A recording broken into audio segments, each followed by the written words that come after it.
Okay, so the last problem I think in the regression that we are going to discuss is the outliers. And you have books that will tell you how to find outliers, how to determine outliers and treat them, but I find that those are mathematics people talking.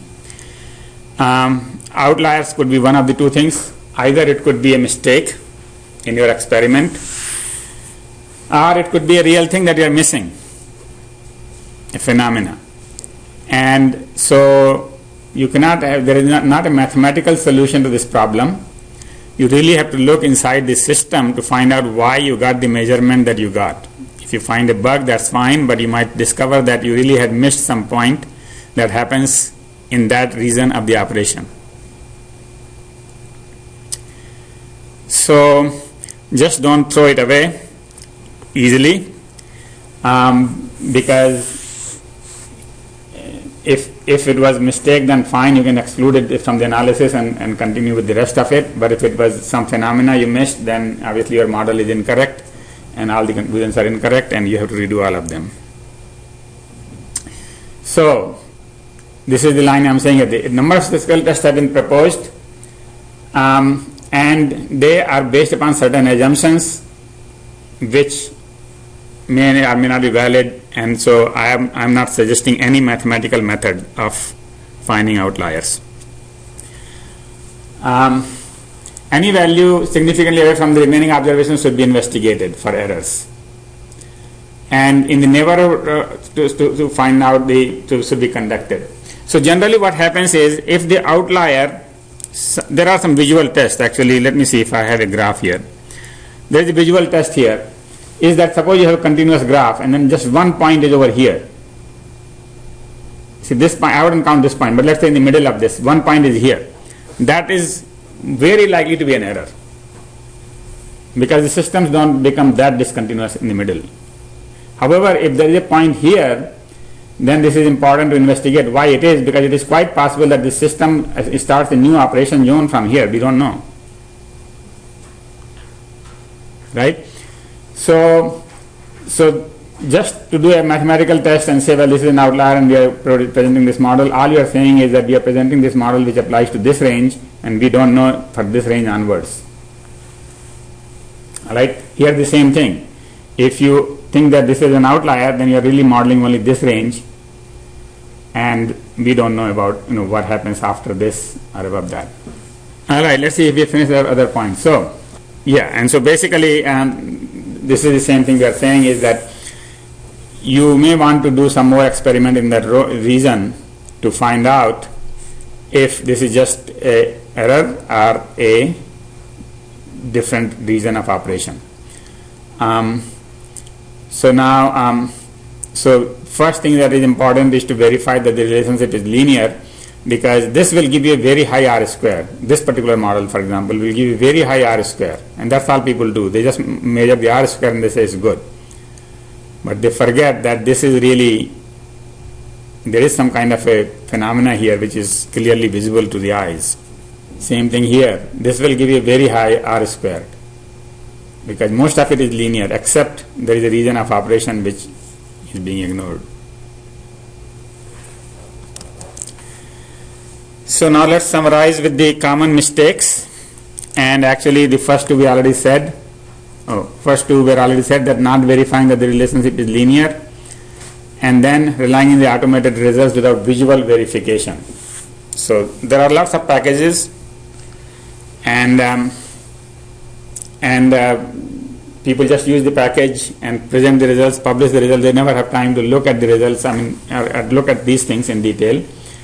And so same thing happened. For example, we were talking about my student doing some regression, and he did it, and basically I asked him to then look at the visual graphs, and we found something different. This one doesn't have a high R square. A actually could have high R square if this value is very high. See, what will happen is, these errors, if you put a line here, then these errors are all small, right? And this error would be 0, because, see what I mean? So it could have, depending upon the scale of this point, attaching importance to numerical values of regression parameters, and then people will look at these numbers and say, well, this number is very small, this number is very large. That number has nothing, the numerical value has nothing to do with really the importance, because it depends upon what units you use. If you use memory in kilobytes, this is 0.001. If you use memory in bytes, it will be 1. And you use it in, what is happening here, megabyte. Is this CPU time in seconds? Yeah, okay. So this is actually, I'm changing units on the left side. If it is in seconds, then it is 0.001. If I do it on the millisecond, then it is 1.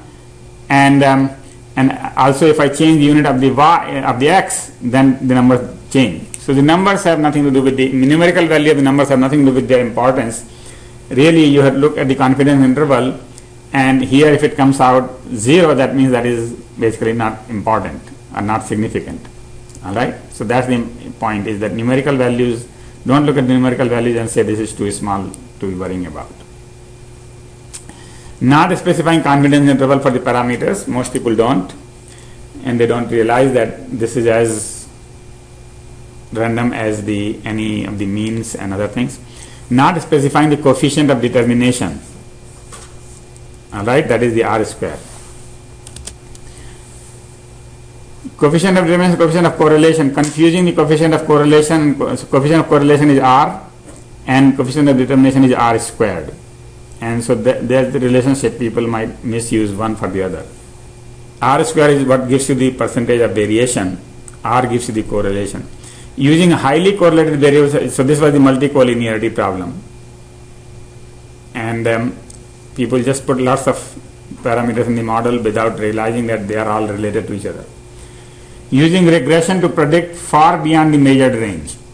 And that's a very common thing. People measure it for the last 5 years and predict for the next 50 years. Using too many predictor variables, which is similar to multicollinearity. And actually, let's see, the list continues actually, but I have an even bigger list in the book, I suppose, but let's see. Subset giving the minimum R square is the best, but other subsets that are close may be used instead for practical or engineering reasons. For example, if the second best has only one variable compared to the 5 in the best, what is all this? K predictors. Okay, so this is related to K predictors, using too many predictor variables. Yeah, so basically what we said was that the solution for this was to run many subsets. And then among the subsets, you just don't want to take the best subset. Let me tell you how. I mean, we have a paper actually on video modeling. And the best model has, let's say, 10 parameters. All right? The second best, and maybe not even second best, let's say a model which had just one parameter was just only 1 or 2% bad. So now this is another art part. Which model would you suggest? That 15 parameter model, or that one which has one parameter but is only 1 or 2% bad? So that's the important thing, is we obviously recommended this simpler model, and we can live with that 1 or 2% error, increased error. At least in that situation for sure.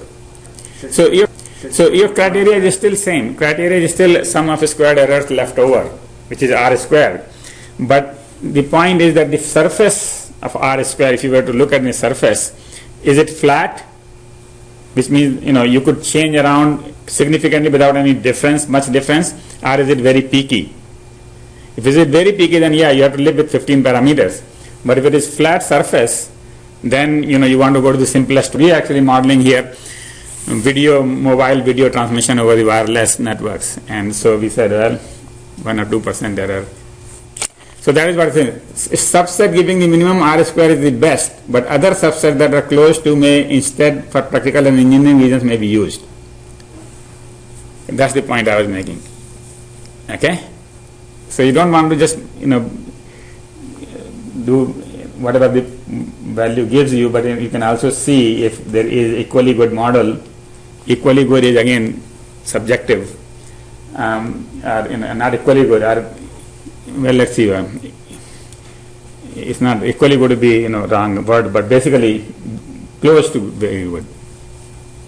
Equally close model with less parameters. All right. Then final thing is, second thing is measuring only a small subset of the complete range. So here the thing, you are measuring here and then you are missing the behavior in other parts.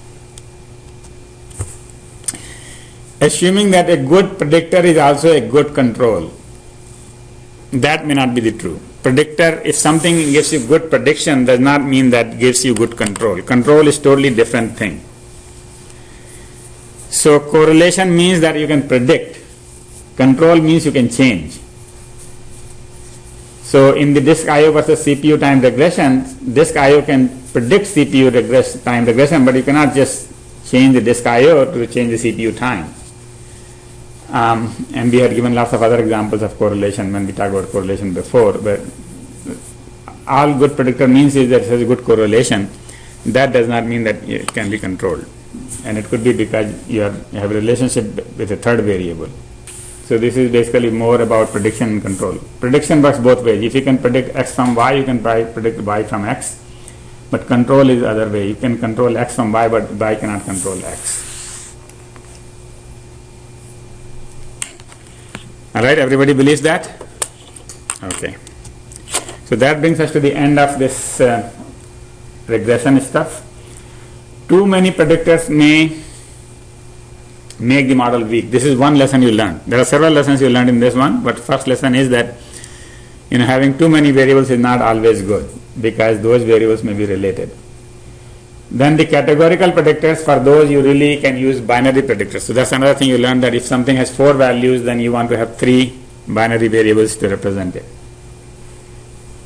Then we learned about curvilinear regression, that you can somehow translate that into linear.